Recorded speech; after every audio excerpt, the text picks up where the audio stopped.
კიდევ ერთხელ გამშვიდობისა, პირდაპირ ეთერში მედია კავშირი ობიექტივი და თქვენ უსმენთ და უყურებთ გადაცემას ღამის სტუდია. ჩვენი სტუმარია პოლიტოლოგი მამუკა არეშიძე. გამშვიდობისა მამუკა. გამშვიდობისა.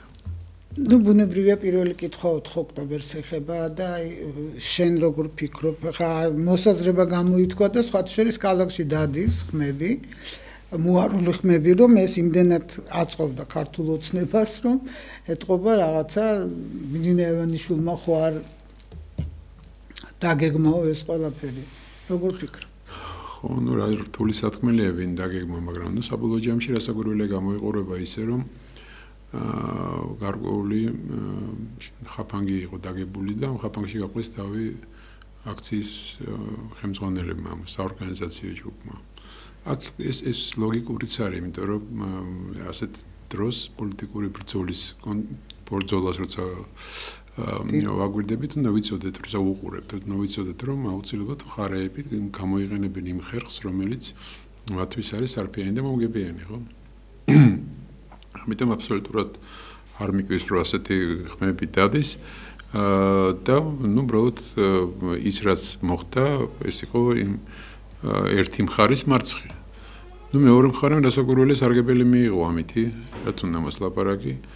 მაგრამ თავისთავად თლიანობაში აი ხო მე ჩემს სიტყვებს უსმენ და არც მომწონს ამ თემაზე მიშელობა, იმიტომ რომ მე ვთვლი, რომ აი უნდა დამთავრდეს ამ ქვეყანაში იმ მდგომარეობაში ყოფნა, რომ ქართველების ერთ ჯგუფს მეორე ჯგუფზე გამარჯვება უხარია და მოწონს.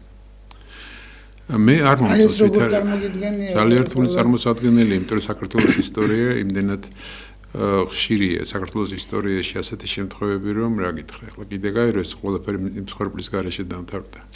მაგრამ მე ამას ვარაუდობდი, მე ვამბობდი სულ, ახლა გამომდის, რომ რა მაგარი ვარ, ვამბობდი, მაგრამ ნუ ასე იყო, იმიტომ რომ ვამბობდი იმას, რომ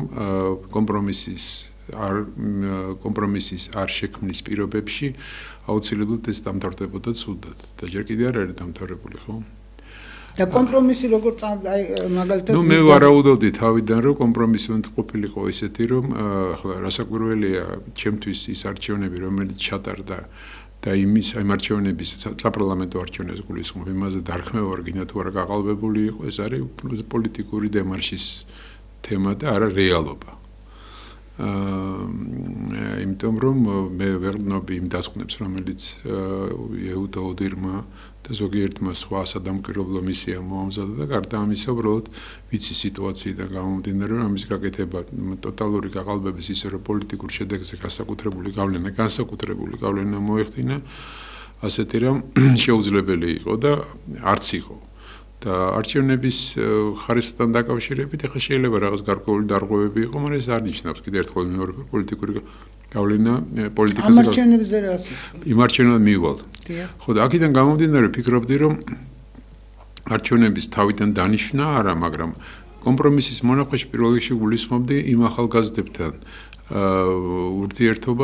ურთიერთობის გარკვეული პლატფორმის შექმნას, რომელიც ქუჩაში იყვნენ და რომლებიც აი იმ პერიოდში ეძახდნენ გულანთებულ ახალგაზრდებს, გახსოვთ ალბათ რა. ყოველ შემთხვევაში დიალოგი საკუთარ მოსახლეობასთან ყოველთვის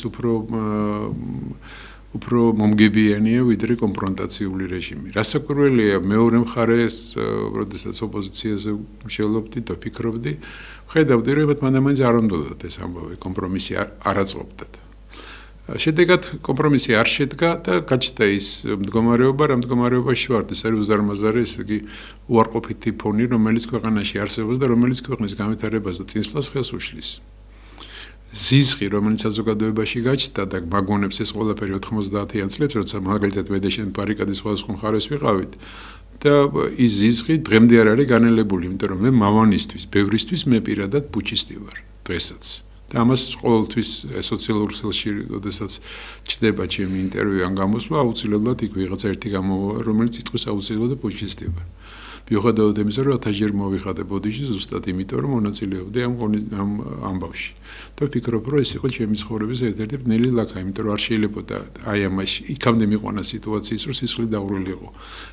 აი იმ მოვლენებმა ძალიან დაგწია უკან ამის მეშინო და მე რომ მეც სამოქალაქო დაპირისპირების მეშინო. ეხლა რაც შეეხება და ბედზე ვარ გადარჩენილები. ეხლა რაც შეეხება იმას, რომ მოკლედ შევთანხმდეთ იმაზე, რომ კომპრომისის ვარიანტი გამოირიცხა და აი გავაგრძელეთ კონფრონტაციის რეჟიმი. კონფრონტაცია მიგვიყვანა აი ამ მდგომარეობამ, სადაც მიგვიყვანა. ეხლა ის რომ ადამიანები დამნაშავენი არ არიან და არიქა ალალი გულით იბრძოდნენ, ვინც მოკლედ საქართველოს გადარჩენა უნდათ, მხოლოდ ეს ასე არ არის, იმიტომ რომ შეიძლება ამ ადამიანების უკან ხა ვინც საქმეში შეხედულია, ძალიან კარგად იცის რომ განსხვები, რომელსაც საბოლოო ჩვენ ხვდებით და რა ვქნათ. ხო, არა, კი არ ხვდებით, ვიცით. შედეგის მიღება უნდათ, მე რომლებმაც უცებ ვარი განაცხადეს, საერთოდ რომ ჩვენაშუაში არაფერი არ ვიცოდით. ხო და ეხლა რა გითხრათ, მოკლედ ეს სიბინძურე საბოლოო ჯამში ყველაზე ცუდი რაც ეხლა ხდება, ეს არის რომ ეს სიბინძურე გადადის მე ახალგაზრდებს. ადამიანებზე, რომლებიც ეხლა შედიან, ეხლა იწყებენ ცხოვრებას. იმ მარტო იმაზე არ ვლაპარაკობ, ვინ ქუჩაში დგას, ხვებიც ხო არიან. ეხლა მაგალითად დღეს მიყვებოდა ერთი ჩემი მეგობარი, რომელსაც აი ეს სექტემბრის პირველი კურსი მიიღო და 12 სტუდენტი ყავს. 9 უკვე თქვა რომ მე უცხოეთში მივდივარ. ხო, და საინტერესო დანარჩენს 3 რა თქვა. ხო, ამ 3-დან 2-მა თქვა რომ ბაკალავრიატს დავამთავრებ და მე ალბათ წავალ. თუ ერთი იყო მარტო ეს პატრიოტი რომელმაც თქვა რომ არა, მე ერთ დასრულელი არა ვარ. ეს ეხლა შეიძლება ამ შემთხვევაში ეს ციფრი გადაჭარბებულია, მაგრამ სხვა შემთხვევებში მე ხო ვიცი მე თვითონ ჩემი სტუდენტების დიდი ნაწილი. ეს რეალობა, სამწუხარო რეალობა. ხო და რასაკვირველია იმიზეზებენ იმ ვითარებას, რაც საქართველოშია ზოგადად. კიდე ერთხელ ვიმეორებ, ქვეყანაში არავითარ შემთხვევაში არ შეიძლება იყოს თან პატარა ქვეყანაში ზიზღის ასეთი დოზა. ასეთი ხარისხი, სმოგივით არის ეს ყველაფერი. იცი რატომ მამუკემტო დამნაშავეებმა პასუხი არ აგეს იმაზე, რასაკვირველია. და ძალიან რთულია ხა სულ რო და იცი ჩემი დამოკიდებულება ქართული ოცნების მიმართ, ძალიან კრიტიკული ვარ და სიამოვნებით გავალ და უშუალოდ ნებისმიერ მიტინგზე, მაგრამ იქ არ წავა. იმიტომ რომ ვიცი ხო რომ ამის სიგნიდან გარედან თუ ესე ვინ დგას და ვინ ისარგებლებს მე. მოკლედ მე ხლა ერთ სარგებლობ ამ ეთერი და ვამბობ რომ ხლა რასაკვირველია ოპოზიციის დიდი ნაწილი ჩემთვის მაგალითად პირადად მიუღებელია დიდი ნაწილი ხო თლიანად ვერ ვიტყვი. ყოველთვის ის ნაციონალურ მოძრაობასთან აფილირებული ვინც არის. ხო, მაგრამ მეორეს მხრივ მე ვამბობ რომ საჭიროა რომ ხელისუფლება მიფიქროს იმაზე რომ გადაიდგას გარკვეული ნაბიჯები იმისათვის რომ აი ეს ჩაქრეს ეს აი ეს ხო სისხლის ეს უზარმაზარი რა უნდა გააკეთოს? არ ვიცი ხო მე რა უნდა გააკეთოს, მე დავიწყო მე რეცეპტების გამოწერა, ეს არ მიყვარს ადამიანების რომ უზარმაზარი წარმოადგენა საკუთარ თავს და ლაპარაკობენ რეცეპტებს. მაგრამ რთულია ხო? ძალიან რთულია, რასაკვირველია, მაგრამ შესაძლებლობა ყოველთვის არის. და არის შესაძლებლობა იმისა, რომ ეს სიტუაცია შეცვალონ. მოკლედ ამის ვარიანტი არის, შეიძლება ისე ყოველთვის შეიძლება מחვილითაც გააკეთოს ამო და ტკვილიანითაც გააკეთოს. აი დაჭერებზე შოთა რუსთაველი გახსოვს, ყავდა ეგეთი. აი სამოვიდა რომ გულსახვრელი და ამოიყოს ენა ტკვილად მოუღო. ხო და ეს შეიძლება ახლა ესეთი ლამაზ ნათქვამად მოიჩვენოს. შოთა ვერ გათვალ. ლამაზ ნათქვამად მოიჩვენოს ვიღაცას, მაგრამ ბრძული ნათქვამია და სწორი ნათქვამია. დაჭერებზე რა სიტყვა? ეხლა მე ვისი დაჭერა უნდა გესიამოვნოს, მაგრამ ეხლა ის ვინც მოდი ესე ვთქვათ ალბათ ეხლა მაგალითად მე 4 ოქტომბერს ვიყავი დაპატიმრებული 91 წლის თქვენი დავრობის მიერ. ალბათ ხო და თოდაშორის ტანზე არ შემომიხევია, რატო დამიჭერეთ მეთქი. მიუხედავად რომ ჟურნალისტი ვიყავი და ჟურნალისტის მოვალეობას ვასრულებდი და გახსოვთ ალბათ როგორ გამისწორდენი და რომ არა დილარ ხაბულიანის კატეგორიული წინააღმდეგობა უფრო არეზომარეობაში ჩამაგდებდნენ იქ პარლამენტის შენობაში. მაგრამ ეს არ შემიცხადებია და თუ მიდიხარ ასეთ ნაბიჯზე, მაშინ პასუხისმგებლობის ნორმა უნდა კონდეს. მეც ვიცოდი რომ რატომ ვიყავი დაჭერილი ზუსტად, იმიტომ რომ ჩემი პოზიცია, პოლიტიკური პოზიცია იმ ხალხს, რომელიც ჩვენ რომელს წინააღმდეგაც ჩვენ გამოვდივართ, არ მოწონდა. და გასაგებია ხა. რო გითხრა რომ ამით განწყობა შემეცვალა და ხასიათი შემეცვალა მათ მიმართ დამოკიდებული, რასაკვირველი არა, მაგრამ ჩემი პასუხისგებლობას მე ხო გზნობდი და ვიცოდი, რასაც ვაკეთებ. ამიტომ როცა საქმეზე მიდიხარ, როცა შედიხარ მით უმეტეს მთავრობის შენობაზე, როცა მე გაქვს შტურმი ესეთ უნდა გაითვალისწინო შეიძლება პასუხისგებლობა და არ უნდა მე ლაპარაკი იმას რომ მე ისა რა ქვია დამნაშ სამდე მართალი ვარ არა ხარ მართალი და მორჩი რა ხო ღმერთმა ქნას ხო შეიძლება ზელენგერკა დაემთხო რომ ოქტომბერს მოხდა მაშინაც ეს ამბავი რამდენი ეცი გითხრა არ ვიცი ხა კომპრომისზე როგორ წავა ეს ორი მხარე ვერ გეტყვი მაგას მაგრამ გაკრეფილი შუა რო უნდა შეივსოს ესეც რასაკვირველია ოპოზიციის არსებობა ქვეყანაში აუცილებელია და მოწყალე არ გავა სისხლის უნდა როუდით არამედ ოპოზიცია რომელიც არა სკამებისთვის არამედ საქართველოსთვის ქართულ პოლიტიკურ სპექტრში პასუხისგებლობის დეფიციტი არის ტოტალური ხო და ის რომ რაღაცა ჩავიდინე მე დავაშავე შევწდი და მოდი ახლა ამის გამო მე თქვა ბოდიშ ვიხდი და ამის გამო მოდი მე სხვანაირად არა ეგეთი რამე არ არსებობს ახლა ძალიან სასაცილოა ის რომ ზოგიერთ შემთხვევაში ადამიანები წერენ რაღაც იმას პოსტებს ისინი ვინც აი ამ დანაშაულში იღებდა მონაწილეობას და თავის თავს აბსოლუტურად ამართლებენ ну არ შეიძლება ეს არ არის სწორი იმიტომ რომ ჯერერთი გარდა იმისა რომ შენ მართლა დანაშაული იქ ჩადენილი და ხო ვიცით თან როგორი ტიპის დანაშაულები აქ ჩადენილი და თავს იმართლებდა ეს ხო ახალგაზრდებზე უარყოფითად მოქმედებს საზოგადოებაზე აი მაგალითად არ მოგწოს რაც ხდება მაგრამ მე ამას წაიკითხავ და უცებ გაგახსენდება რაც ჩაიდინეს აი ამ პოსტის ავტორებმა ან მათ მახლობლებმა თავის დროზე და მე მე სუბიექტური ხდები რბილად რო თქვა და ამ ობიექტურობას ცდები ხოლმე ხო უნდა გაითვალისწინო რასაც დგამ ნაბიჯებს იმის შედეგებიც უნდა იცოდე და მაშინ ალბათ უფრო ადვილად შეეგუები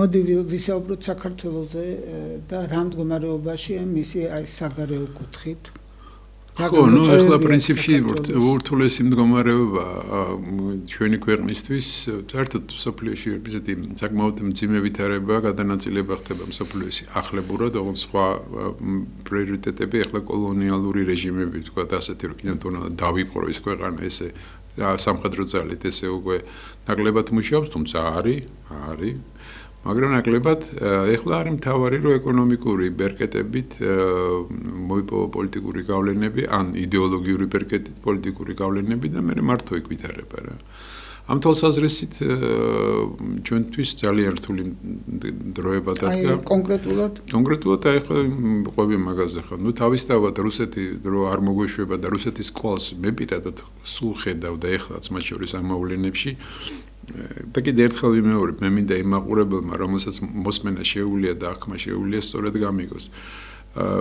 ვიცოდეთ რომ ხშირ შემთხვევაში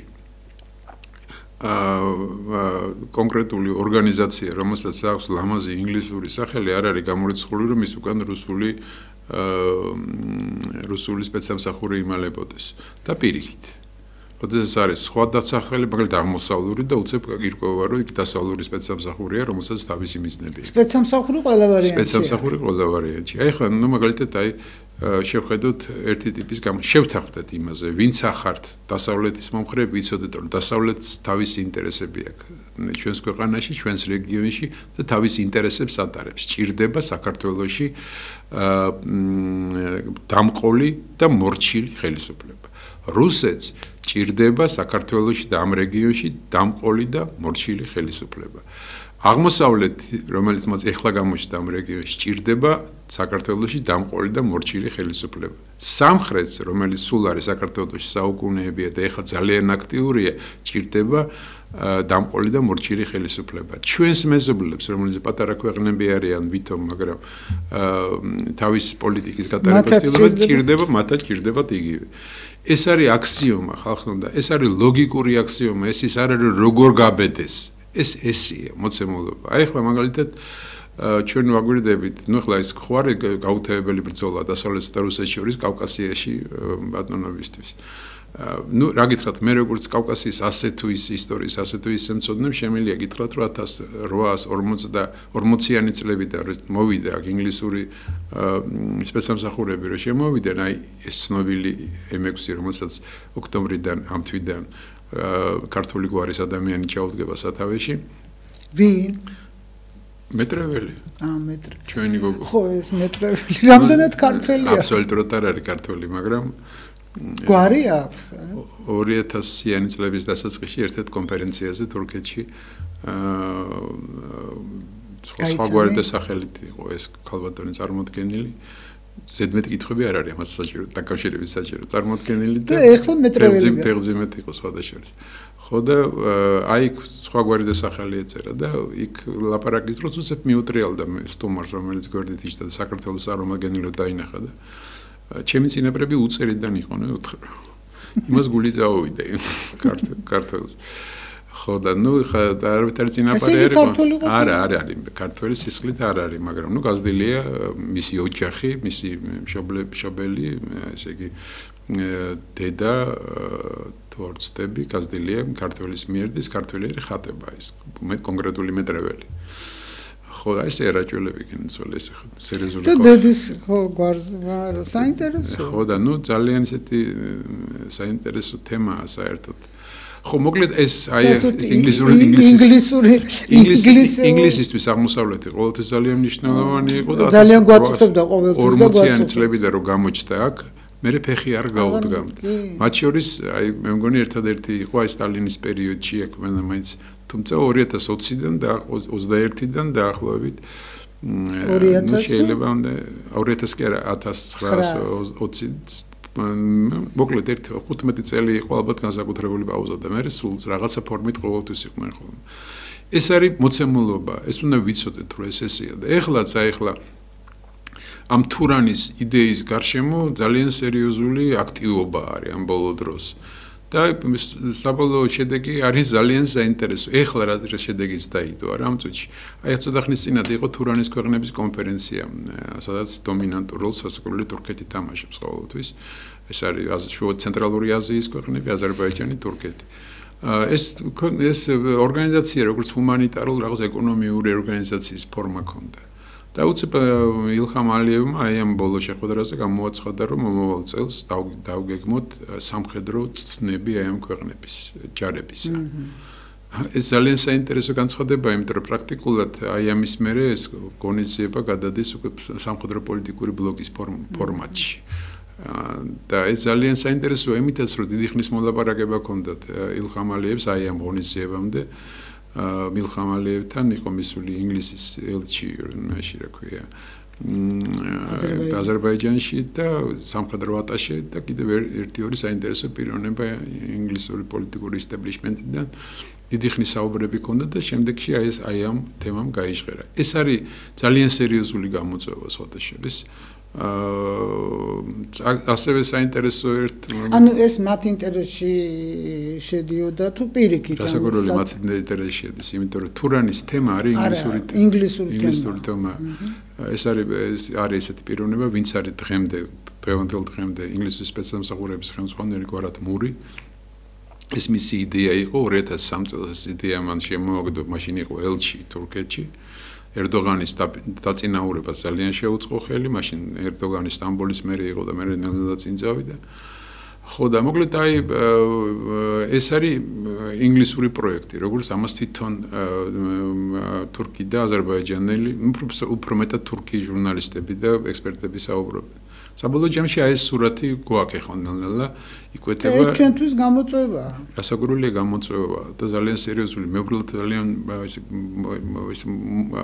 ისე ვლაპარაკობ, რა ქვია, ცდილობ რომ განსაკუთრებული აქცენტები არ გაკეთდეს, მაგრამ გამგებმა გაიგოს. სხვაშორის უნდა ითქვას, რომ აგვისტოს ბოლოს აქ იყო ვიზიტით ჩამოსული ისრაელის უსაფრთხოების მინისტრი.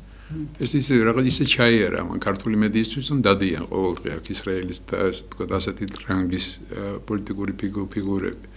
ჩამოსული იყო და ქართული მედიის გაშუქებით გამოვიდა რომ ეს ჩამოვიდა იმისთვის რომ საქართველოს ხელისუფლება დაეთანხმებინა რომ ღაზა სექტორში მიმდინარე სამხედრო ოპერაციისთვის მხარი დაეჭირა. ხო, იერუსალიმს ხო როგორ აინტერესებს საქართველოს. დაიჯერეს ეს. აბა ხოსტოში ხო ხედავთ არავითარი კომენტარი არ. ოფიციალური ვერსია ასეთი. მაგრამ ეხლა რა თქვა იმა რომ ჩავიდა იქ. ხო, რა. იერუსალიმში ჩასვლისას მან განაცხადა რომ საქართველოს და სომხეთი არის ურთულეს მდგომარეობაშია, იმიტომ რომ თურქული სერიოზული ზეწოლისა და გავლენების ქვეშ. აქედან გამომდინარე საჭიროა მათ სერიოზულად მხარი დაუჭიროთ აი ამ მხარ კი არა დავეხმაროთ ამ თურქული ზეწოლისგან ესე ვთქვათ. რაში გამოიხატება ეს თურქული ზეწოლა შენ როგორ ფიქრობ? იცი რაშია საქმე? ეს არის ძალიან საინტერესო. რომ გადახედო ხელშეკრულებებს, რომელიც დადებული გვაქვს ჩვენ აი ამ ქვეყნებთან. ზოგიერთ შემთხვევაში გეგონება რომ ჩვენ ვართ პატარა ბავშვები და ისინი არიან დიდი ბიძიები. რომელსაც ეს არის ეკონომიკური ხელშეკრულებები, სოფლის მეურნეობის და ხელშეკრულება, პროდუქტის ხელშეკრულება. მაგალითად უკვირთ ხოლმე, ხო ჩვენებს, აი კარტოფილი რატო შემოდის თურქეთიდან? ანის რატო ხდება ესა? იმიტომ რომ ხელშეკრულებაა კაბალური დადებული, ჯერ კიდევ 90-იანი წლების ბოლოს, შემდეგ 2000-იანებში არის დადებული ესეთი ხელშეკრულებები. კარტოფილზე კი არ ვლაპარაკობ, მაგალითისთვის მომყავს. ან ავიღოთ ზოგიერთი თურქული ორგანიზაციის მუშაობა, მაგალითად ფირმის, რომელიც აქ მუშაობს, ან აზერბაიჯანული. ის არის რა ქვია, ძალიან რბილად რო ვთქვათ, არ არის ეს კეთილმეზობლური ურთიერთობის წესი. რომ გადაისინჯოს ეხლა ეს უკვე ჩემი პრეროგატივა არ არის. ხელისუფლების პრეროგატივა გადაისინჯოს, რასაკვირველია ახლა, აი მაგალითად დავიღოთ აი წინა ხელისუფლების მიერ გადადგმული ერთი ნაბიჯი დანარჩენს ყველაფერი ვიცი, მაგრამ დანარჩენს არ მომხვდა. ეს არის აგარის ქარხნის ამბავი. შაქრის ქარხანა. როგორ მიყიდეს ეს აზერბაიჯანულ ფირმას ეს შაქრის ქარხანა და ეს ქარხანა როგორ დგას დღემდე, ესე იგი უპატრონოსავით არის რა, მოკლედ. ხან ერთი ორი კვირა იმუშავებს, მერე გაჩერდება, თან მუშაობს შეფუთვაზე და ეს ქარხანა მუშაობდა შაქრის გადამუშავებაზე. 1928 წელს შეიქმნა ეს ქარხანა. ლავრენტი ბერიას სახელობის იყო სოდაშურის. ხო და მოკლედ აი ესეთი კაბალური, ბევრი შემთხვევაში ესეთი კაბალური ხელშეკრულებები დადებულია იმის გამო, რომ საქართველოს ზუსტად ეს სამოქალაქო ომებმა და ყველაფერმა მიმდინარე რთულ მდგომარეობაში ჩააგდო მაშინდელი ხელისუფლებები, რომ იძულებული იყვნენ ასეთ პირობებზე წასულიყვნენ. მაგრამ შენ ხო იცი, რომ კაბალურ ხელშეკრულებას უდებ, შენ ხო იცი, რომ ამცირებ შენ მეზობას. ესე იყო. აი ახლა გავჟღერდა ინფორმაცია, რომ ბორჯომის დღე ხო, ბორჯომის დღე ხო. მე ეგეც უთია ძალიან. არა, ეს ეგეც არ არის. არა, ეგეც ცუდია ძალიან. ძალიან ცუდია. ბორჯომი თვითონ გადაცემულია რუსებისთვის. ეს დღეც ახლა ვიცი რომ რაღაც 10000 ჰექტარი თუ 10000 არ ვიცი კვადრატული მეტრი უკაცრავად რა ჰექტარი. კვადრატული მეტრი ვიღაც არაბს გადაეცა. ხო, აი ხო, ესეც მიშამ ხო არ გააკეთა. ესეც მიშამ ხო არ გააკეთა მარტო. ეს ხო ამად გააკეთა. არ შეიძლება ამის გაკეთება, ამების გაკეთება რასაკვირველია და ხო და სხვა შორის ამაშია საქმე, რომ მე მაგალითად ხშირად არ მესმის. ამასაც ძალიან რბილად ვამბობ ოპოზიციის, როდესაც ის იწყებს გაუთავებლად პოლიტიკური დღის წესრიგით საუბარს. და სულ იმაზეა ლაპარაკი, არჩევნები გაგვიყალბეს თუ არ გაგვიყალბეს რა. და გადადექი. გადადექი და იმის მაგერად რომ აი ეს არის სოციალური საკითხების ნაწილი. ის საკითხები, რომელიც ძალიან ბევრ ქართველს აღელვებს და სხვა შეიძლება. მიწა არის სამყაროს 140 საკითხი. ხო და ეს ამ საკითხების დაყენება ბევრად უფრო ეფექტური იქნება, ვიდრე გაუთავებელი ლაპარაკი იმის თაობაზე, რომ არჩევნები შუარვა გაკრეფილი, აი იქ უნდა იყოს ყველა ეს პრობლემა, თამოყრილი განათლება, მე ამ მიწასთან დაკავშირებით, ხო, აი ძალიან თვლი რომ ძალიან რთულ მდგომარეობაში ვარ და არასწორი ნაბიჯებია მიმართულებით გადადგმული. მართალია ბოლომდე არ ვიცი ეს დღე მართლა მიეყიდა თუ არ მიეყიდა, მაგრამ ყოველ შემთხვევაში მინდა რომ გავიგო, იმიტომ რომ ეს აბსოლუტურად უნდა გააკეთოს განცხადება, თუ აი რადგან დუმს ხელისუფლება, ხო და ამაზე ხა მთელი სოციალური ქსელში ამაზე მიდის აბა, ესე იგი დუმს, ხო? ესე იგი რჩება შტაბშილება, რომ მართალია, თორე ტყუილი რო იყოს, უკვე გააკეთებდა განცხადება. რასაკვირველია ესეც ლოგიკურია. მოკლედ ასეა თუ ისე ახლა მე აზერბაიჯანს და თურქეთს მივადექი, მაგრამ კიდე ერთხელ ვიმეორებ, რომ სუც მე ამ შემთხვევაში სხვა რამეს ვამბობ და ეს მინდა რომ გათვალისწინებული იყოს. სუსტ სახელმწიფო იოლად დასაჩაგრია. მსოფლიოში ასეთი თამაშის წესებია. დიდი პოლიტიკა ამას გულისხმობს. ჩვენი ამოცანა ის არის რომ სახელმწიფოს მშენებლობა ის ვიყოთ მუდმივად ორიენტირებული და თან სახელმწიფოს მშენებლობაზე კი არ ვიყოთ მარტო ორიენტირებული ძლიერი სახელმწიფოს მშენებლობაზე იყოთ. თავი ჩვენი შესაძლებლობიდან გამომდინარე. მონაცემები რასაც ოცნება გვეუბნება იმაში რაღაცა დაწნაურებულები ვართ. ეს ყველაფერი კი არის, მაგრამ ამ შემთხვევაში მე სხვა რამეს გულისხმობ. ესე იგი რეგიონალური პოლიტიკის თვალსაზრისით უნდა იყოს ძლიერი. აი მე ცუდ რამეს ვიტყვი ხა თავხედიც კი უნდა იყოს. რა თქმა უნდა. იმიტომ რომ რასაც ოცნებაც მოყავს ეს მის ოცნების წარმომადგენლებს მოყავთ მაგალითები ამ საერთაშორისო ორგანიზაციების შეფასებების თვალსაზრისით ეს მართალია, იმიტომ რომ მე მოწმდება და ვიცი რომ ეს ასეა, მაგრამ ამ შემთხვევაში სხვა რამეზე მაქვს ლაპარაკი. იმიტომ რომ ოცნება და ჩვენი პოლიტიკური ხელმძღვანელობა თავს იკავებს ხოლმე ზოგიერთი მეზობლის, რომელთანაც სტრატეგიული პარტნიორობის რეჟიმი აქვს. იმის მოქმედების შეფასებაზე. გასაგებია ეს ამასაც თავის ლოგიკა გააჩნია ღია ტრიბუნიდან ამის შეფასება სტრატეგიული პარტნიორის ქმედების და არ იქნება სწორი, მაგრამ ჩვენი ამოცანაა რომ სწორედ შევაფასოთ აი ამ სტრატეგიული პარტნიორების მოქმედება, რომლებიც მოქმედებენ იმ პრინციპიდან გამომდინარე, რომ საქართველოს სახელმწიფო არის სუსტი და მას არ შეუძლია წინააღმდეგობის გაწევა. ამიტომ ვამბობ, რომ ჩვენ არ აგვაქვს იმის უფლება რომ საზოგადოებრივი და შიდა დაპირისპირება გქონდეს. არ აგვაქვს ამის უფლება. აი მე სულ მახსენდება ლევან გაჩეჩილაძის სიტყვები, როდესაც 2008 წლის კრიზისი დაიწყო და მე ომში გადაიზარდა. მან თქვა რომ მაშინ გამოვიდა პარლამენტში, მახსოვს და თქვა რომ ჩვენ ვაჩერებთ მოქმედებას, ჩვენს პრეტენზიებს, ჩვენს კრიტიკას ოპოზიცია, იმიტომ რომ საქართველო არის მძიმე გამოწვევის წინაშე დგას. ეს 8-ში კი არ ხდებოდა, მანამდე მოხდა. ხო და მე კიდე ერთხელ ვიმეორებ, ჩვენ არ აგვაქვს ამის ფუფუნება, არ აგვაქვს ამის უფლება, რომ აქ იყოს შიდა დაპირისპირება გაუთავებელი, რითაც ჩვენი კეთილმოსურნე თუ არაკეთილმოსურნე სარგებლობს. აი ეს არის ჩემი მთავარი სათქმელი. ეს ამას გამოცდილება მალაპარაკებს, იმიტომ კი არა, იმას კი არა, იმიტომ კი არ ვლაპარაკობ, რომ გენიოსი ვარ და ყველაზე ჭკვიანი. გამოცდილება მკარნახობს. რამდენი ერთმანეთს დავესიეთ, იმ წუთში დაიწყო საქართველოს კეთილდღეობის სარგებლობა სხვა. ემოცემულობა ესეთი. ნუ იქ თუ ჩატარდება სამხედრო წვრთნები, შეიძლება მაგალითად აი გამორიცხული არის თუ არა, რომ თურქეთმა რაღაცა არა, მე მაგის არ მჯერა, ეს მე მაგას არ ვიღებ. ახალციხეზე შეყვარებული. არა, მიუხედავად იმისა, რომ ერდოღანი ლექსებს ამბობს, რომელიც განირე ფაშაევამ დაუწერა რატომღაც იმ ლექსებს ამბობს ახალციხესთან დაკავშირშია განირე ფაშაევა და ახალციხე არ ვიცი, მაგრამ ნუ ეტყობა კონიუნქტურის გამო დაწერა ამ ქალმა ეს ლექსი, დასწრებული გარდაიცვალა და ვეღარ ვკითხავ. ხო და მოკლედ ჩვენ ყველაფერი უნდა გავაკეთოთ იმისათვის, რომ იმის რომ სამხედრო მაგისი მე არ მჯერა, მაგრამ მუდმივად რომ ეს დამოკლეს מחვილები საქართველოზე ეგრეთ წოდებული თურქი მესხების საკითხი არ იყოს, ეს ფაქტია.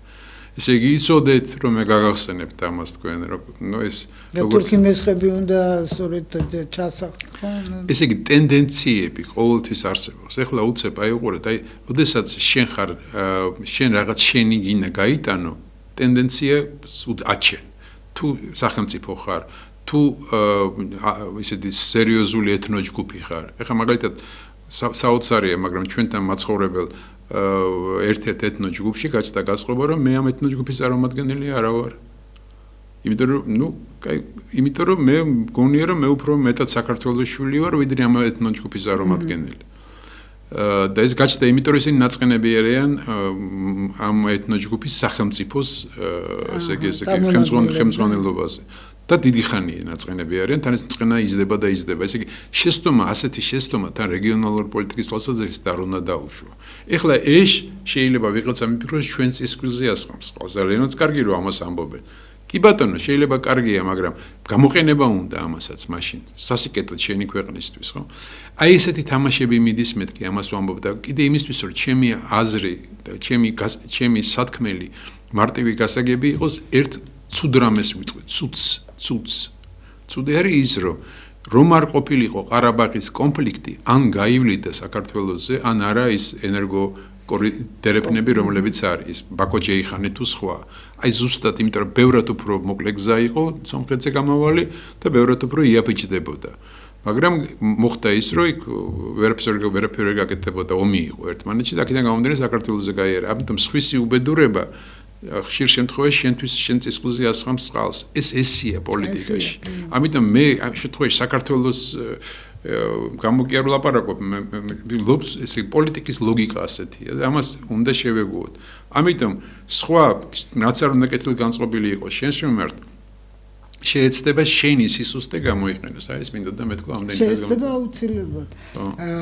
სხვათა შორის დავით გარეჯის საკითხია ესე ჰაერშია ჰაერშია გამოგიდებული და მოხდა პრინციპში. აი ახლა მანდ მე ვერ დაგეთახმებით, იმიტომ რომ არაფრის კეთებაზე არ არის ლაპარაკი. ახლა ამ თემის გააქტიურება და წამოწევა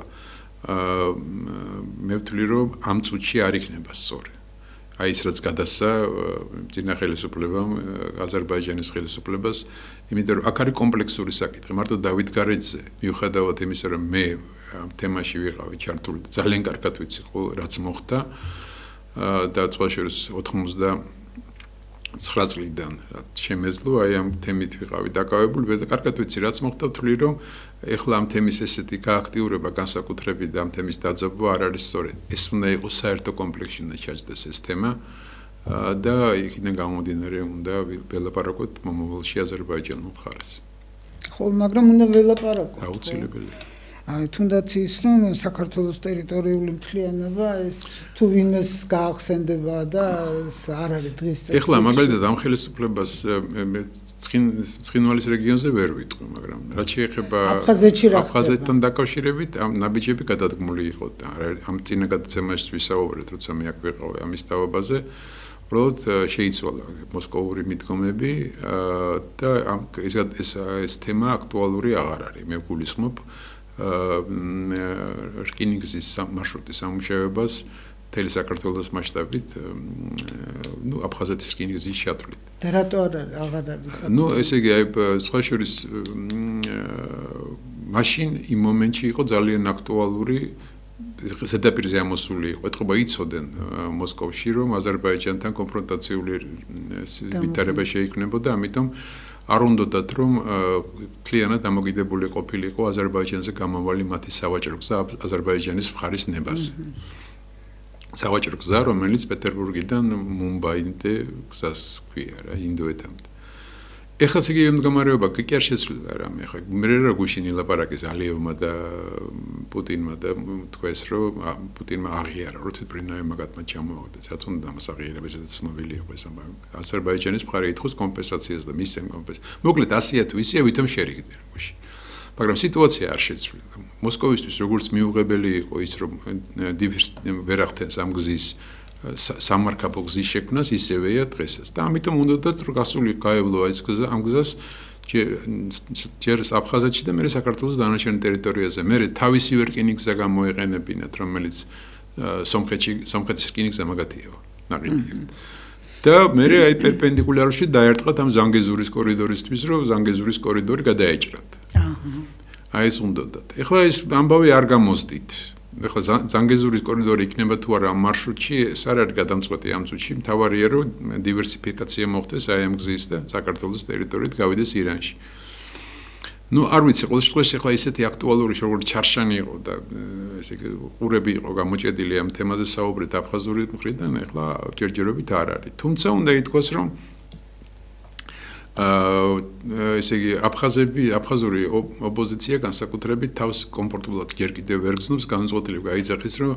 ადრე თუ გვიან გადადგამს მოსკოვი ნაბიჯს რომელსაც ქვია კონფედერაცია საქართველოსთან და რომელიც ჩვენ არ გვინდა კონფედერაცია ისე ჩვენც არ გვინდა. ჩვენც არ გვინდა კონფედერაცია, ახლა მაგალითად ახალი თემა გაჟღერდა, ეს არის მექსიკური კონფედერაციის ვარიანტი, სადაც ეს შტატებს გასვლა შეუძლიათ იქიდან ქვეყნიდან. ნუ ახლა იქ ეს სულ აფხაზური თემაა. მაგრამ საქმე იმაშია, რომ აფხაზები ახლა არიან ძალიან დამას ოპოზიცია ამბობს. ოპოზიცია ამბობს და იქ ხელისუფლების ჟურნალისტების ლაპარაკობენ ამაზე გაუთავებლად.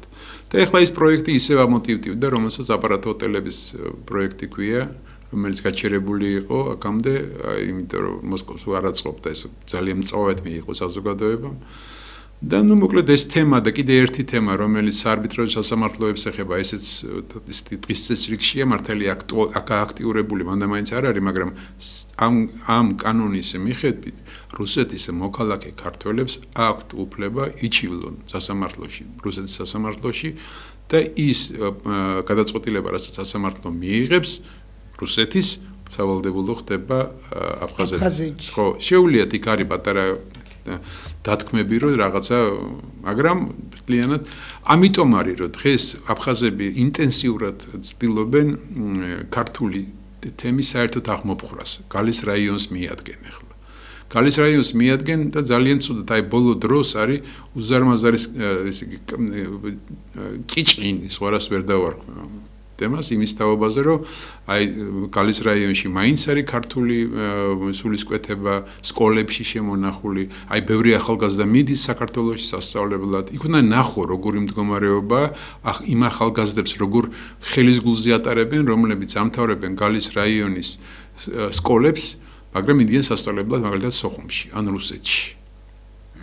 ზეთყვებია. იმიტომ რომ ტენდენცია არსებობს ეგეთი, იციან აფხაზებმა, იქ აფხაზების დიდი პროცენტი ხო გააფხაზებული ქართველია რა. ხო და აი ამ პროცესს აგრძელებენ ახლა. ჩვენ სამწუხაროდ ვერაფერს ვერ შვებით იმისთვის, ვერაფერს ვერ შვებით როგორ ამ პროცესს რო ხელი შეუშალოთ, მე გულისხმობ აი ამ ეროვნების ცვლილებას და რა გვარის. ჩვენ გვირეკავს ხოლმე გალიდან მაყურებელი ყავს და რომელმაც თქვა რომ საშინელო უფლებო მდგომარეობაში ვართ. გასაკვირველია, პლუს აფხაზეთის მოქალაქეობაც კი არა აქვს. ესე იგი არა ქართული ენა ეს აი ამაზე მაინც დეკართულიზაციის პროცესი მიმდინარეობს. ამაზე მაინც რა. ეს საკითხი ან უნდა მოგვარდეს პოლიტიკურად ან სამხედრო ოპერაციით. და პოლიტიკურად ხონდა დაიწყოს. პოლიტიკურად არ გვარდება. და იცი როგორ არის? ეხლა აი მე არ მიყვარს ხოლმე ერთი რამ, როდესაც გამოდგებიან და რაც იციან, ყველაფერს ყვებიან იმაში ეთერში. ძალიან რთულია. ცოტა ხნის წინ მივახსენე ეგეთი ტერმინი, რომ ახალგაზრდები, რომლებიც სკოლებს ამთავრებენ, ჩამოდიან აქეთ ხარეს სასწავლებლად. ეს ხო ესეთ სერიოზული ტენდენცია, ეს ერთი და ორი კაცი კი არ არის. საკმაოდ ბევრი ადამიანია. სხვა რამე შემილია კითხა მასწავლებელთა მიდგომაში რა ხდება. პენსიებთან დაკავშირებითაც შემილია თქვა, მაგრამ ის რო არაფერი არ კეთდება, ესე არ არის. მაგრამ მე ამ შემთხვევაში სხვა რამე მინდა კითხა. აი მაგალითად არაფრით არ მესმის, რატო არ შეიძლება თვითონ იმ აფხაზური პოტენციალის გამოყენება, რომელიც დანარჩენ საქართველოს ტერიტორიაზე ცხოვრობს. ხო? ნუ ყავს აფხაზები. აფხაზები ძალიან ბევრი ყავს და სხვადასხვა უნდა ითქვას, რომ მათ შორის არის ისეთი რამოდენიმე ადამიანი, რომელსაც ძალიან სერიოზული პოსტები უკავია დღევანდელი აფხაზეთში. ესე იგი აჭარიდან წასულ აფხაზებს უკავია ძალიან საინტერესო პოსტები, საინტერესო რბილად რო ვთქვათ, დღევანდელ სეპარატისტულ რეჟიმში და ძალოვან სტრუქტურებში. აი და არ ხდება არაფერი, მართალია უნდა იყოს. ხო და ნუ ბევრად უფრო ეფექტური მუშაობა შეიძლება ჩემი აზრით რა. ხო და ისე რა გითხრათ ახლა პრინციპში იქ რო არ არის ჯანსაღი სიტუაცია, ამას აფხაზები აცნობიერებენ, ქართველებზე ტეხენ ჯოს, იმიტომ რომ გასდით და აი ამ რთულ ყველაზე წამოწდა იმ დღეს კვანჩია ხო კვანჩია თუ არ მეშლება წამოწდა რომ თავარი მტერი დღეს არის გეომეტრიული პროგრესიის და სომხური მოსახლეობის და არა ქართველების წამოწდა ხო კვარჩია კვარჩია ხო და ნუ რა გითხრა ანუ გადადიან სომხები მიდიან არა სომხების რაოდენობა იზრდება ძალიან ხო ისაც ახსოვს სოხუმი ახსოვთ და ბაღები იყო იქ მაიაკის მიმდებარე ტერიტორიაზე ხო და ეხლა იქ არის სომხური დასახლება მე სომხების წინააღმდეგი არ მაგრამ მე ვამბობ რომ ეს ადამიანები ბევრად უფრო შრომის მოყარე ხალხია და უნდათ რომ ხო და ბევრად უფრო პრეტენზიებიც გაუჩნდებათ მე რასაკვირველია პრეტენზიები გაუჩნდებათ არ შეიძლება სხვანაირად იყოს რომ მე სხვა თაობები რო წამოვა მე იმ თაობისთვის უკვე მესამე მეოთხე თაობისთვის არის ამშობლო და რა მაინტერესებს სომხებს აქვთ უფლება სომხურ ენაზე ისწავლონ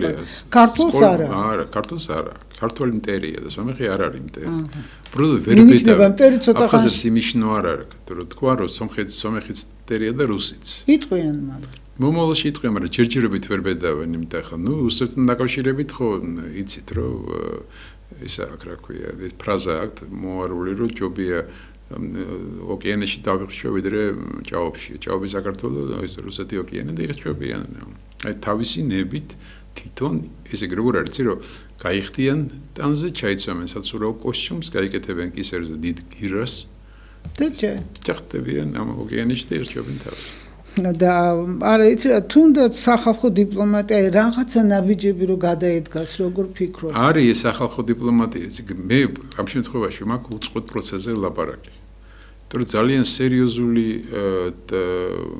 ზოგიერთი აფხაზური გადაწყვეტილება აფხაზეთის მთავრობის რომელსაც ჩვენ აქ ისტერიულად ვეცემით ხოლმე და არის როგორი საჩვენებელია კრემლისთვის არის ეგეთი შემთხვევები ხა გალის შემთხვევაზე არ ვულობ აი მაგალითად აი მე მქონია ეგეთი შემთხვევა რომ მაგალითად ეს გაკეთებულა და მე როცა დამისვია აფხაზისთვის კითხვა რომ რა შვებით ხა სულელას აკეთებ მოიცა ეს იმათმა ნახო ხო რუსებმა ნახო ეხა რუსების მაგის ჩიტები არის რომ ჭამენ ესე ადრე აი რა ხდება ისი რომ თუ ადრე იყო ტოტალური კორუფციის ეხლაც არის კორუფციას რა მოშლის რუსეთში მაგრამ ადრე როგორ იყო ფული რომელიც აფხაზეთში ირიცხებოდა გზაში იკარგებოდა როგორც წესი ნაწილი მოსკოვში შეებოდა ნაწილი კრასნოდარში ნაწილი როსტოვში სადაც გამოივლიდა რა მოკლედ მე აფხაზეთში ჩამოვიდა და ეს ჩინოვნიკების გაინაწილებდნენ რაც დარჩებოდა პროექტი ჩადებდა ეხლა არ არის ეგეთი მდგომარეობა შეიცვალა ეხლა მთლიანად ჩადი ეხლა ხო ძალიან სერიოზული ნაწილი ჩადეს სხვა შორის კირიენკომ რაც დანიშნეს მდგომარეობა აი ამ ფინანსური გადარისხებთან დაკავშირებით რუსეთის პოლიტიკის აქტიურ იმპლემენტაციასთან დაკავშირებით შეიცვალა კირიენკო არის სოხუმელი მე როცა ვიცნობდი კირიენკოს და იყო ვასომესხის ასე თქვა დაახლოებული პირი ვასომესხი იყო ცნობილი პიროვნება იყო ესეთი სოხუმში ომის დროს დაიღუპა აი მაშინ ეს კირიენკო იყო სხვაგვარით და მაშინ იყო ერთი წითელი ლოყება ბიჭი და ნუ მე გახდა რუსეთის პრემიერიც და მე ეხლა და რაგვარი იყო რა საინტერესო ვიცი რაგვარიც იყო პროფესორად მაგრამ ზუსტად არ მახსოვს რა მერზონის ნაირი გვარი ქონდა ხო და კირიენკოზე ნომინირებულებთ განსაკუთრებით აი არ ვიცი ეხლა რა შეეხება ამოწურე აფხაზეთზე არა აფხაზეთში შემიძლია მთელი დღე ვილაპარაკო მაგრამ ნუ არ ვიცი ხო ისეთ საკვანძო საკითხები ეს არის რომ თუ ჩვენ ასე ვთქვათ კრიტიკაზე იული არაფერი არ არის თორე თაროშე წამოწოლი რო ხარ ხოლმე სახში ტახტზე თავარი აქ არის რომ უბრალოდ ჩემთვის თავარი დღევანდელ გადაცემაში ეს ამ ტრიბუნას ვიყენებთ თუ ტრიბუნა დავარქვათ ამას ვიყენებ იმისთვის რომ საზოგადოებას აუხსნა რომ იმდენად ბევრი გამოწვევა გარშემო და განსაკუთრებით ყურადღება არ გამიმახვილებია დღეს მაგრამ ეს აჩემებული თემა არ არის ჩემთვის ეს არის პოლიტიკური ისლამის თემა მეთოდოლოგია როგორც მუშაობს ჩვენი აი აქ ჩვენს ქვეყანაში ფეხის მოკიდების მოსურნე. ეს არის ძალიან ძლიერი ინსტრუმენტი, რომელიც ძალიან ეფექტურად მუშაობს. კიდე კარგი რომ ამ იდეოლოგიის გამტარების ცოდნა და განათლება არ არის იმ დონის, რომელსაც შეუძლია და ამის წინააღმდეგ მაინც რაღაცა მობილიზაცია ხო შეიძლება. ნუ ამის წინააღმდეგ არის ბრძოლა. იცი როგორ არის განსხვავება უნდა ამის წინააღმდეგ არის ეფექტური ბრძოლა, შემაჩერებელი ბრძოლა. მაგრამ შემაჩერებელი ბრძოლა არ არის საკმარისი. საჭიროა ხელი შეუწყოთ მე სულ ამას ვამბობ და ვიცი რომ ვილანძღები მაგრამ მაინც ვიტყვი ეს არის კავკასიური ისლამის და ტრადიციული აქაიური ისლამის ხელშეწყობა იმიტომ რომ ეს არის პირველი მტერი ამ პოლიტიკური ისლამისა და კიდე ერთხელ ვიმეორებ, წინა გადაცემაშიც თქვით, ისკანდერ თავართქილაძეს მაგვარი რელიგიური ისლამური რელიგიური მოღვაწეები გვჭირდება ჩვენ რომელსაც თავარი იყო ქართული იდეა და ქართული გენი. თავარი ეს იყო მისთვის და დანარჩენი მეორად იყო ყველაფერი. ეს იყო უდიდესი ქართველი რელიგიური ისლამური რელიგიური არის ვინმე როგორ არ არის რასაკვირველია არის და მე შემიძლია დავასახელო მაგრამ ტრებს გაუჩენდა ამიტომ არ მინდა არის ესეთი რა აჭარაშიც არიან და აჭარაშიც ძირითადად რასაკვირველია ხო და არის ფანტასტიკური პიროვნებები რომელიც არ წამოეგენ რელიგიური მოღვაწეებს არ წამოეგენ არც ჩვენი სამხრეთელი მეზობლების ფულად ხაფანგს არ ჩრდილოელი მეზობლების ფულად ხაფანგს და არც ყვას ხოდა ანუ გამოსავალი შეიძლება იყოს გამოსავალი არის ყველა სიტუაციიდან თან ახლა სიტუაცია მე არ ვიცი ის საქართველოს ისტორია ყოველთვის ამაზე იყო აგებული ქართული პოულობდა თუ გონიერი ქართული იყო გამოსავალს ყოველთვის ხერხი ჯობია ღონესა თუ კაცი მოგონია ჩვენ ვილაპარაკობთ ანდაზებით ჯობია ხო და არა და ჩვენ იცი რა არის ჩვენ 24 საათი ამ ძიძგილოობას უყურებთ ხა აი ოპოზიცია აი ხელისუფლება რომელიც 13 წელიწადია ხელისუფლებაში და კიდე აპირებს მე მგონი ამდენი ხნით ყოფნას ხო და ესეც ცოტა ესეთი ანომალია. ეხლა რამახსენდება იცი რომ როდესაც საქართველოს ძალიან უჭირდა 90-იან წლებში აი პურიც რო არ ქონდა გასავს ორი ადამიანი ყავდა რომელიც ქართული ასე ვთქვათ მოქნილობით ფანტასტიკურ შედეგებს დებდა ორივე მუშაობდა საქართველოში პურის შემოტანაზე ერთი ამას აკეთებდა კორუფციული თვალსაზრისით პირდაპირ ვიტყვი მაყუთს შეუძლო მაგრამ საქმეს აკეთებდა და მეორე აკეთებდა გულანთებული ამას. დღეს ახლა პრინციპში არც ერთი და არც მეორე აღარ არის აქტიურ პოლიტიკაში. მაგრამ შთამომავლობას ეს დარჩა, რომელიც მაყუთს აკეთებდა, აგინებენ, მაგრამ ნუ იციან რომ აუ მაგარი იყო. და ამის სახელგვარი არც არავინ არ იცის და მე ხო ვიცი ორივე შენ ის თუ იმისი რომ ვიცოდე რატო ვინც უანგაროდ აკეთებდა და მითო ვიცი მაგრამ მე რას გილაპარაკებ იცი რომ აი ესეთი ის არის ვიდრე ადამიანები რომელიც გულანთებულად აკეთებენ თავის საქმეს მათი სახელები არ იქნება ძალიან პოპულარული საზოგადოებაში ეს საზოგადოების ცნობები რომ პოლიტიკური აფერკავშირი აი გაიძვერათ ჩატლახი და მაიმუნი დიდი ბოდიში ის იმის სახელგვარი იციან ისი საქმეს აკეთებდა. იმაში შემოქონდა ჭიენი ხორბალი ხოლმე ხანდახან, მაგრამ კარგით შემოქონდა. მაგრამ ესეთი იყო რა, იმაში შეიძლება შეეხედა გენერალიისთვის დაეცახა აწეც. ეთქვა და ის სტილს იწყებდა ეს კოცნიდა და ნუ ვიცი. მიუხვდები ვიზე წაუბრობ. არ ვიცი, ცირე არის ეგეთი ტიპებიც არის. დასავლურ გამოწვევებზე არ გვისაუბრებ. დასავლური გამოწვევები ხა ხელის გულზე, იცი როგორ არის, რომ ესენი აღიქვამენ, დასავლეთი აღიქვამს რეგიონს, როგორც თავისი კონტროლის აუცილებელ ობიექტს. ჩინეთის წინააღმდეგ, რუსეთის წინა რა არ არის, ეს არა, ხო და ესე ხო არ არის თქო მე ჩვენ არა, ჩვენ რა მინდა ეს ჩვენი აზრი ვის აინტერესებს. ეხლა ძალიან მინდა რომ სწორად ვიყო გაგებული ჩვენი აზრი არ აინტერესებს არავის არც ჩვენი არც აზერბაიჯანელების მიუხედავად იმისა რომ სახელმწიფო არის და რაღაცა წელში გამართულია და არც ომხების უწევს ხო რაღაც წინააღმდეგობას როგორ არ უწევს წინააღმდეგობას ეს ამაშია საქმე რომ პრინციპში მოქმედების მანერაზეა ლაპარაკი აი ხშირად მე ამის გამო თავდება მე მგონი ჩვენი დრო, მაგრამ ვიტყვი ბავშვს 90-იანი წლები, როგორ მუშაობდნენ დასავლური სტრუქტურები, საელჩო იქნებოდა, მისი თანამშრომლები იქნებოდა, თუ აი საერთაშორისო ორგანიზაციები, სულ სხვა რამე იყო. ეს ადამიანები ანგარიშს უწევდნენ იმ ვითარებას, რაც აქ იყო.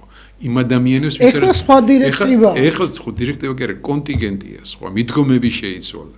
ბევრად უფრო ხისტი გახდა და ბევრად უფრო კი მაგრამ ხო საერთოდ არაპროფესიონალურად კეთდება ყველაფერი თავისი გააჩნია დირექტივას როგორ მიიტან მე რაღაც ნუ არა ძალიან ბევრად უფრო არაპროფესიონალიზმია დიპლომატიაშიც და ამ საერთაშორისო ინსტიტუტებიც რასაკვირველია ისინი ცდილობენ თავის ინტერესებს გატარებას უხეშად გაუთვალისწინებლად და ადგილობრივი მოცემულობის მენტალიტეტის და ასე შემდეგ. მე არავითარი გამართლება არ შემიძლია. ეხლა მიუხედავად იმისა, რომ არასამთავრობო ორგანიზაციების ნაწილი კეთილშობილო საქმესაც აკეთებდათ, იყო ასეთი ძალიან დიდი პროცენტი, მაგრამ თუნდაც 5% ყოფილიყო ის. ეს 5% იყო მათთვის ყველაზე მნიშვნელოვანი იმ სტრუქტურებისთვის, რომელიც საქართველოს. არა, იცი რა, მათაც უნდა შეცვალონ, ხა ევროპაშიც ყველას დიდი იმედი გვაქვს, რომ რაღაცები შეიცვლება ესე დისკანს. ხო, იცი როგორ რა უნდა შეცვალონ, ახლა ხო ხედავ რომ ყველაფერი კეთდება იმისათვის, რომ დასავლურ პოლიტიკურ ელიტაში რაც შეიძლება ნაკლებ ავტორიტეტული ადამიანები იყვნენ პოსტებს.